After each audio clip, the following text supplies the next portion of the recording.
We now know the sick, demented side of Rikishi. Rikishi almost cost Austin his life. Instead, he's here tonight to finish the job. Listen, Rikishi has seen members of his family be skipped over while other superstars skyrocketed to unimaginable heights. Rikishi feels it's The Rock's time, not Austin's. It's been a month of stunning revelations, all leading to the in-ring return of Stone Cold. Running leg drop! We talk so much about motives leading into this match. In my view, Rikishi's are delusional. His family have been given equal opportunities, and they all took full advantage of them. Yeah, my blood boils at the propaganda Rikishi's been selling. But I'll tell you about the most legitimate motive in this story, and that is payback for Stone Cold. Austin nearly had his life taken from him, and there is no greater reason to stomp the tar out of somebody than that. And he heads back into the ring.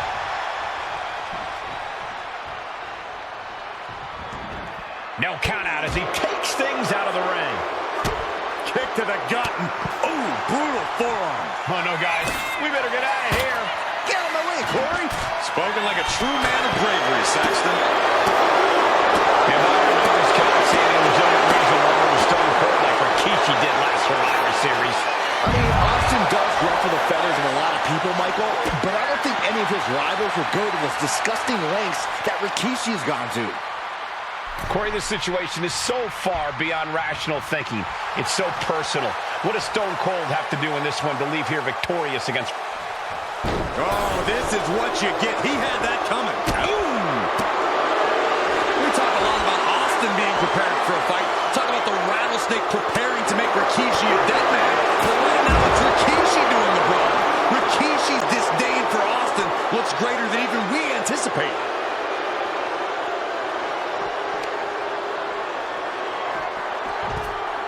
Get this back into the ring now. Austin getting in his opponent's face. I don't think the censors would like the venom that's coming out of the rattlesnake's mouth right now.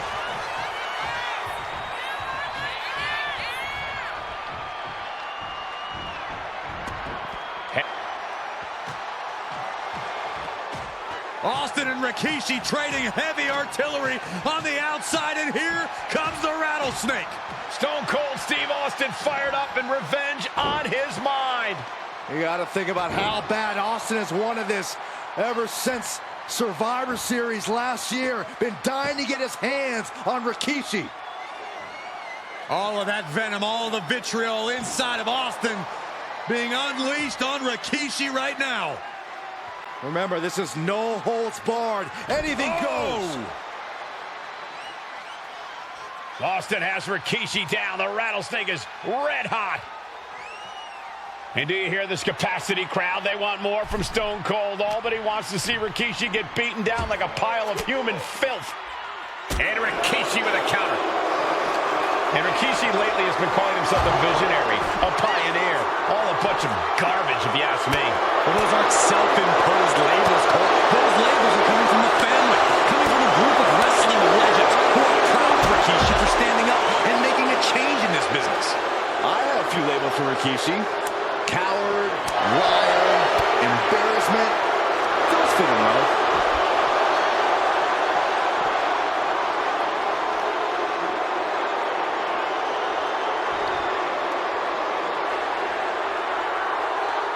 Sliding back in under the ropes here. Austin just looking to humiliate his opponent.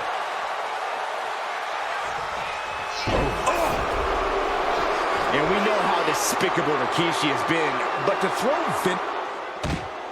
And Rikishi slows Austin down with a thunderous right.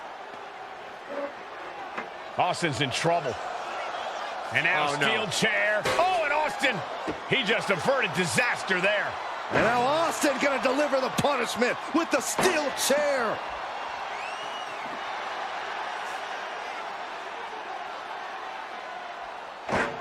A relentless Texas rattlesnake beating the brakes off of Rikishi with a steel chair. And again, thunderous blows by Austin.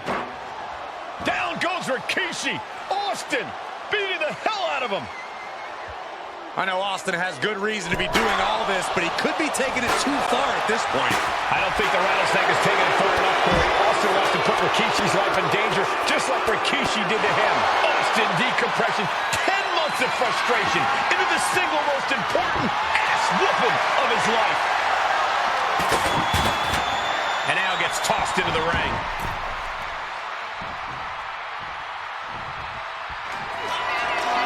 Rikishi hoisting up his opponent. Rikishi driver. That's it. Austin is out. 2. Rikishi somehow defangs the Rattlesnake. Damn it.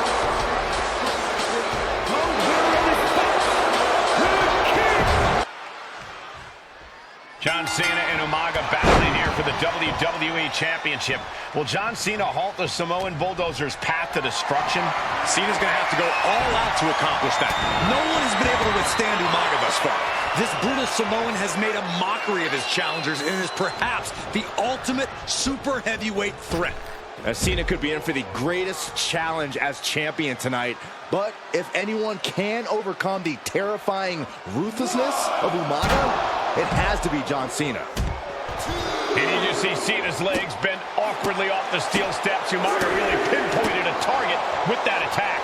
I don't know if it was strategic on the part of Umaga or just a result of his rampage, but either way, taking out Cena's foundation is going to sway the power advantage into Umaga's favor now.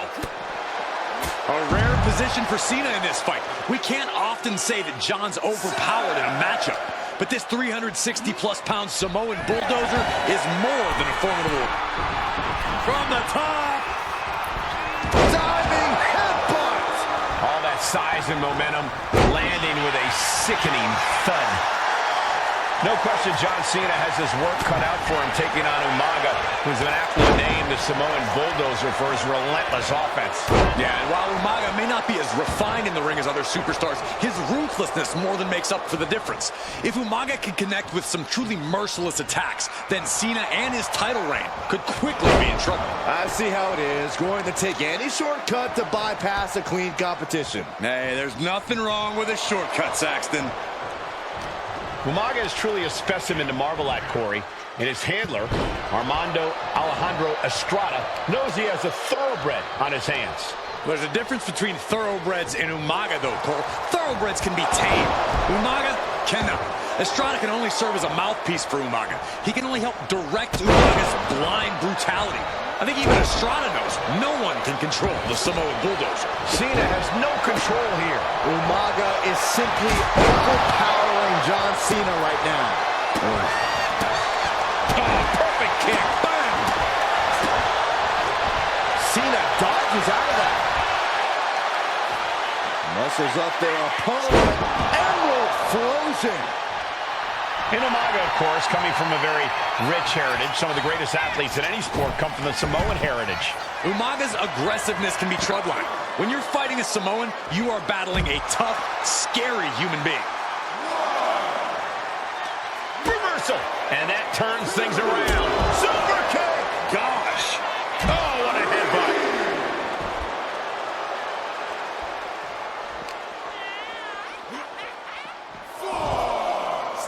Got out of the way, but can he capitalize?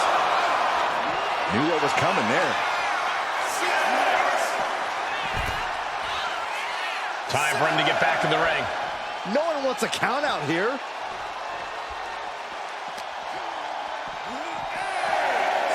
Here he comes, sliding back into the ring. Beats the count without a moment to lose. And I could look at Umaga, and he reminds me of Yokozuna, whose unmatched thickness and size is an orthodox offense. Look at Umaga's thighs, his calves. They give him a great power and a great base. It makes him almost impossible to knock off his feet. He's thick, he's strong, slugging it out, toe-to-toe now. Oh. So much pride, so much resiliency on display. Giving up now is not an option. They have to finish this. Who will break first? That is the question. Both absolutely drained, both refusing to give up. Oh! Kick lands. Ooh! Stiff kick. Ooh! Cena telegraphed that. Boom! He dodges out of danger. Down in a hurry.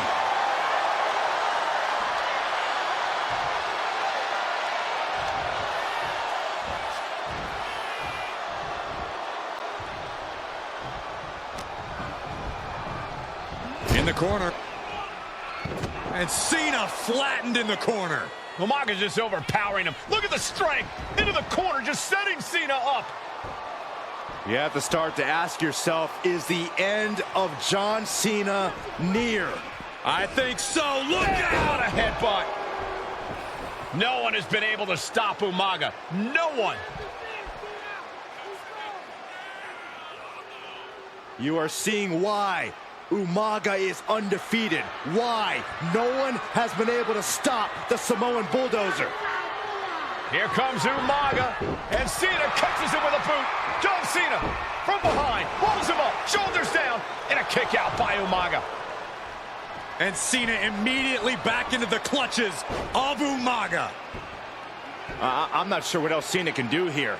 I'm not sure John Cena knows how to stop Umaga.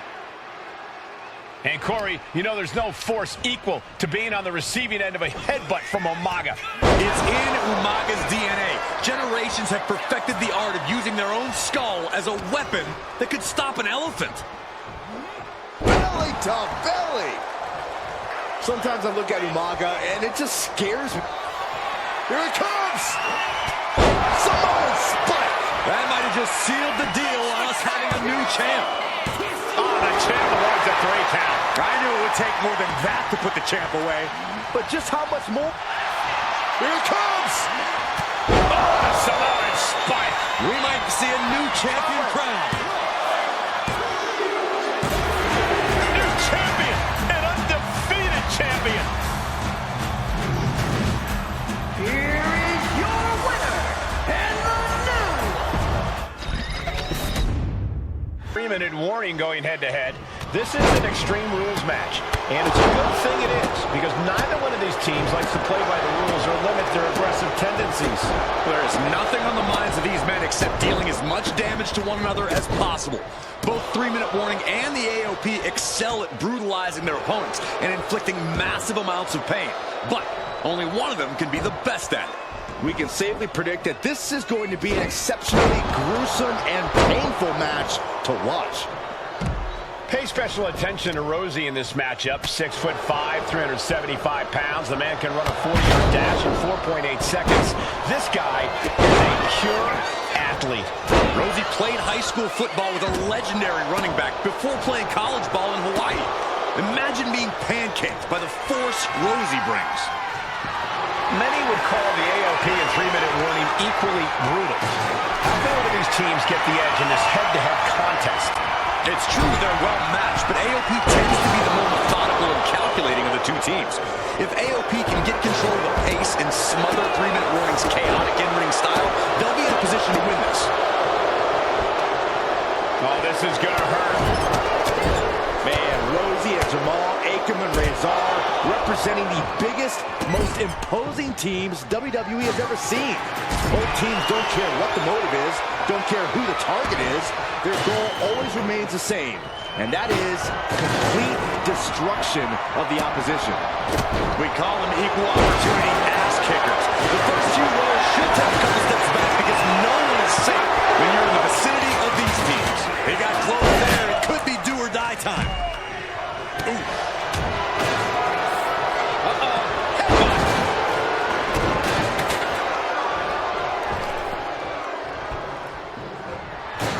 Stiff forearm shot. Oh, man, what a clothesline. Rosie and Jamal tell their victims that they will feel the 3-minute warning. What does that mean, Corey? Well, it means a lot of superstars will get run over by the pain train, and it's only going to feel like the longest 3 minutes of their lives.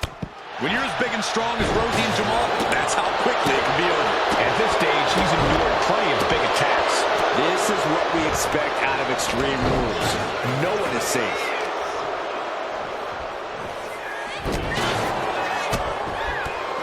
Oh no, trapping the arm.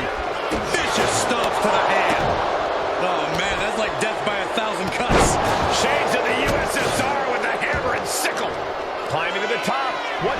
striking. Brought back into the ring from the floor now. Stalking a downed opponent. And a forearm right to the face. Some might see that as a weapon, but a manager's just making sure the area is safe for his client. Watching the hardcore style of 3-minute warning. Both of these men are from the hood, so to speak. Grew up in the streets, brought up to be tough. Rosie and Jamal have a rough tenacity. A duo that couldn't care less about headlocks. They're just all about beating the hell out of you. 3-minute warnings, thug-like tactics. Oh, nice. Schoolboy from behind. Shut off even before 1 count. How on earth could he not keep him down for even 1 at this point?